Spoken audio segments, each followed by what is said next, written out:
James, I'm so pleased to be here in your amazing studio stroke laboratory because I always think it's more as like coming into the most interesting shop in the town. But anyway, here we are in the town, which is Lancaster, and I don't know, we seem to have both been here for a long time, but we're not from here. No. So, Well, I'm not originally. I suppose I say, but most of the time it's easier just to say that you come from Lancaster. But I came from Bolton.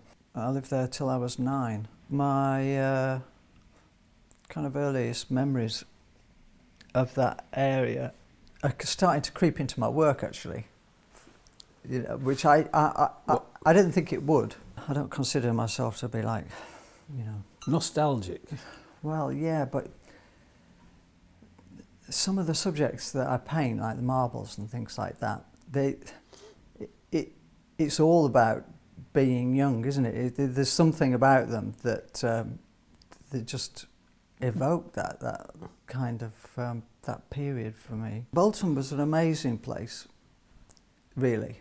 Me and you have talked about this before, sort of northern towns, kind of municipal pride in Absolutely. art, and the museum, the art college, a municipal aquarium, the art gallery, and it might be sort of grim all the way around, and there's the collieries and there's the mills and all the stuff that we know about. I mean, my road, was a terrace, a brick terrace, 2 up, 2 down, all of that sort of stuff. And the road outside was made out of black cinders from coal mines, just cinders, just that was it. So it was just like a black and red existence. That's kind of what I remember colour-wise.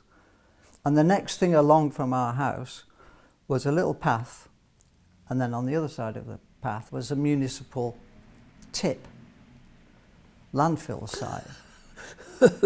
So you lived on the wrong side of town. Well, really. I was an only child, and there's this tip which I think was a bomb crater, a massive bomb crater from the Manchester bombers during the war. And I kind of lived in there. 8 years old, I would be there on a Thursday waiting for the wagon to come. It came once a week, and you're just waiting for some goodies. And they dump, like a. But do you're waiting for a pram, is what you're waiting for, with 4 good wheels on it. To make a bogey out. Yeah, to make a trolley out of, or whatever. But sometimes you get some, like a fridge or something. That'd be great. You could make a den in a fridge. You wouldn't be. Anyway, it was all that kind of thing. When you came to Lancaster, I mean, how did that change from being that kind of the 2 up, 2 down in Bolton that was, or even to this amazing studio? Well, I don't know. The best thing about Lancaster that changed my life was the theatre. The theatre completely changed everything, gave me access to people that were just seemed really interesting and magical and so different and outgoing, and you really brought just made a huge difference to me and my confidence and things like that. And then I went to the wrong school. I went to the grammar school here. I mean, I'm sure it's a lot better now, but in those days, the concentration on art and everything was minimal. Sort of cursory, really. And but how's your Latin? Even worse than that. But I don't know. I couldn't wait to get out of that school, really. I really wanted the same journey that my mum had, I think, my mum and dad had in Bolton. I would have loved to have, gone to do a foundation course and go to an art college and all of those things. I did actually get, I took my portfolio, such as it was, down to London and got an unconditional place at Goldsmiths. But I never got there. Why not? Well, because I'd got interested in music by then. I taught myself how to play the piano and one thing and another, and ended up in bands. And before I got to Goldsmiths, I was doing a kind of rough foundation course, doing some A-level, some bits and pieces down there at the Laban Centre, and because I was interested in dance as well. So I was all geared up to paint and draw and, you know, all the stuff that I wanted to do, but then I got drawn into the pop business, you know, I got as a musician. First of all, I came back to Lancaster and joined a band called the Pharaohs. We kind of set the Pharaohs up with members of a Rock Against Racism group called China Street. Oh yeah. And then from there I went down to Coventry and joined the Selector, and we did was a in the two-tone movement. So I played Hammond with them for 2 albums and a lot of touring, and then so I'm drifting away. Do you know what I mean? I'm still drawing. I was interested in sort of illustration at that time. Really, I've always liked narrative. I've always liked stories, because everything's an influence, isn't it? It's impossible to say. You can say what you've preferred through your life, you know, or some things that have made particular impacts, but actually everything that you've experienced is an influence. It has to be, you know, even if it's, well, anyway, that's how I feel. And I've had loads of different influences. I feel like the music is an amazing sort of influence on me, because of it's all use the same words. It's all about tone. It's all about balance. It's all about light and shade. It's all colour. Yeah. It's about harmony.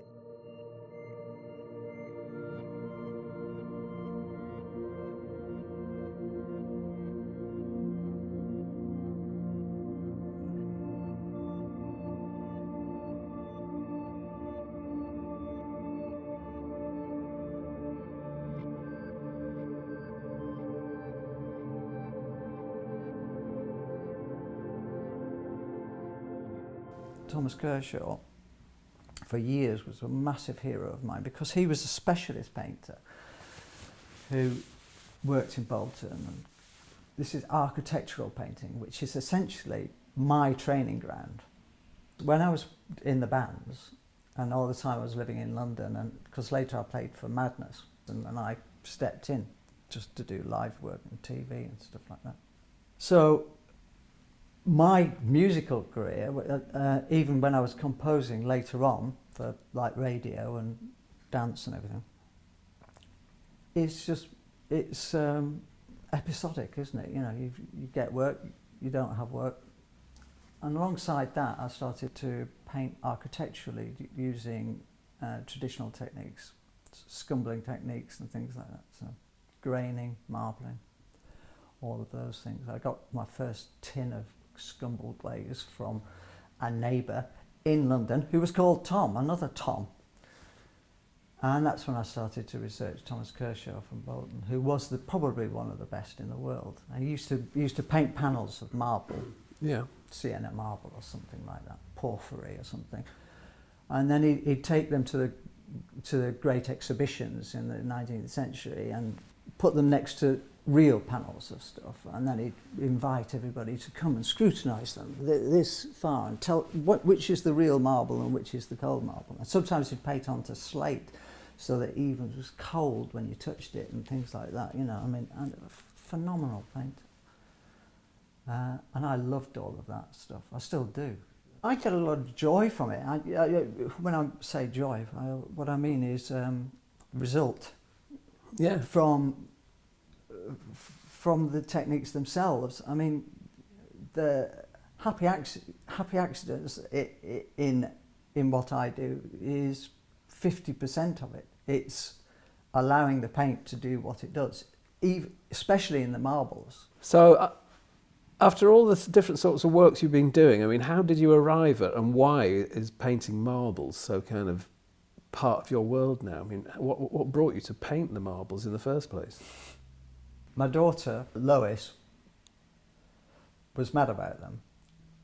And me and Christine, wherever we went, we'd buy or pick up or antique shops, whatever it was, we'd always come back with more and more and more and more. And of course, they're all grown up now and gone. But we've got all the marbles. We've got them big jars of them upstairs in the window where the light comes through, and they're just fascinating. Anybody's interested in colour and I just think they're magic. They're all over the place, and I know it is odd painting. Well, it's not odd. It's just Well, that, I mean, we sit here. There's little jars of sweetie marbles, if you like. But I mean, the thing is, it's great that you've had them for 20. I don't know how many years since Lois. Well, I've had them all my life, and the thing is, try and get rid of a marble. You know, they last forever. They're eternal. It's very difficult to break one, but they're fascinating, and I can't. You know, I love painting them.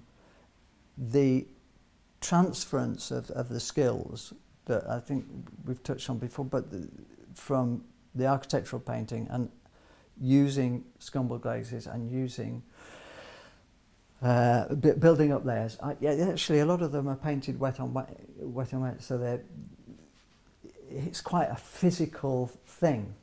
Painting one, you've got to do it in a certain time, and you have to let the paint do a lot of the work and surprise you with how it's, you know, in the same way as marbles are produced. Every single one is unique. I like simple marbles to paint. I like the modest ones. I've got some very, very ornate, beautiful marbles who might be Murano or whatever, but they're already a work of art. But what I love is I love these. Just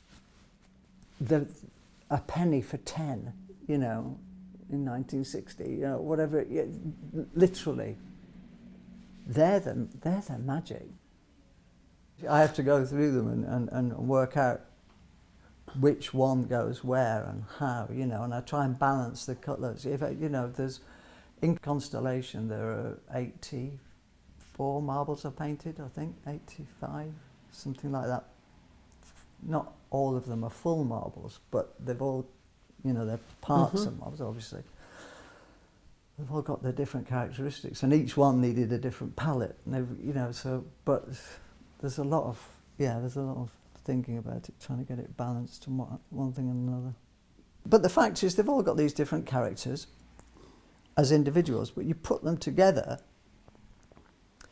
and they become completely different, because they become the reflections of all the personalities that are around them. So they just grow in their complexity and their interest, and they literally take on the colours and characteristics of all the different personalities that surround them.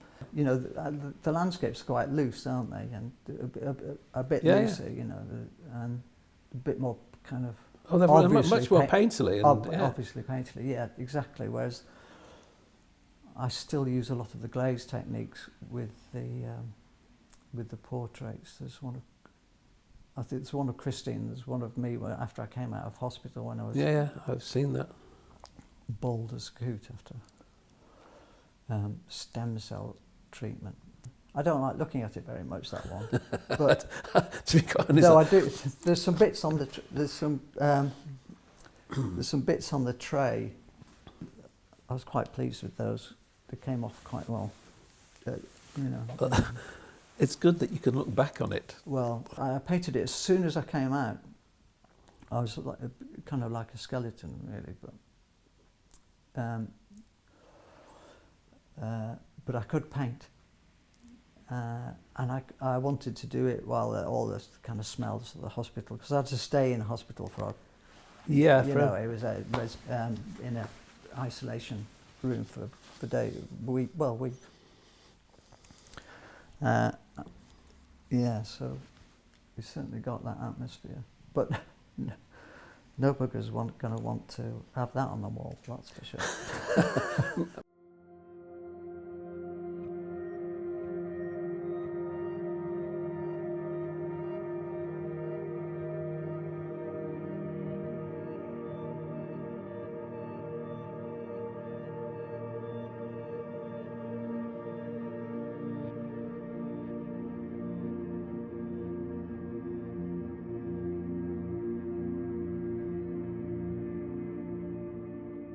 Coming in here, to me, it is like a laboratory, not a studio, because there's so many things that look like they're being worked on and invented, as opposed to, there's a sense of order and a progression in here, in your work, that I find absolutely fascinating, because it's not at all how, it's not my process at all.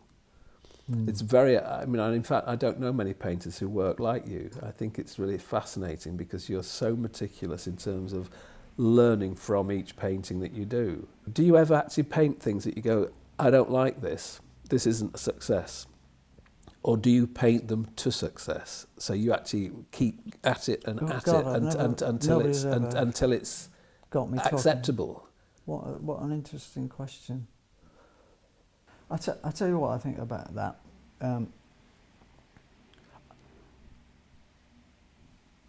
I do a lot of thinking before a painting. I don't sleep brilliantly. I wake up in the middle of the night and I can quite happily spend 3 hours just in the dark thinking about a painting. Do you know what I mean? And progressing the narrative as if you're like writing a play. But do you jot it all down or whatever? In the morning, I'll come. I'll grab a sketchbook and just do a scribble. That kind of reminds me of the process. So you can respond to the paint. You can respond to the desire to paint as a painter and to be working with paint and what it gives you back. All those happy accidents, all that lovely stuff. You can come up with scenarios, and that brings us into like the Windmill series. That's stuffed full of narrative and what ifs and where are we heading. Do you know what I mean? And then there's other things which is just reacting to the world, the zeitgeist, what's going on in the news, which is fucking awful a lot of the time. And it's very. For me, I find it. I can get quite upset in the middle of the night, and you wake up in the morning and you go, how the heck am I going to paint that? Because I consider it to be my job to consider that. It is the thing. It does fascinate me that the techniques that you have acquired through architectural kind of work or whatever, they are so there in your contemporary paintings. So you're using really traditional methods to arrive at a very contemporary outcome, which is brilliant, I think. And it's unique. I don't know who else does that. Right. There you go. You're unique. Aren't we all?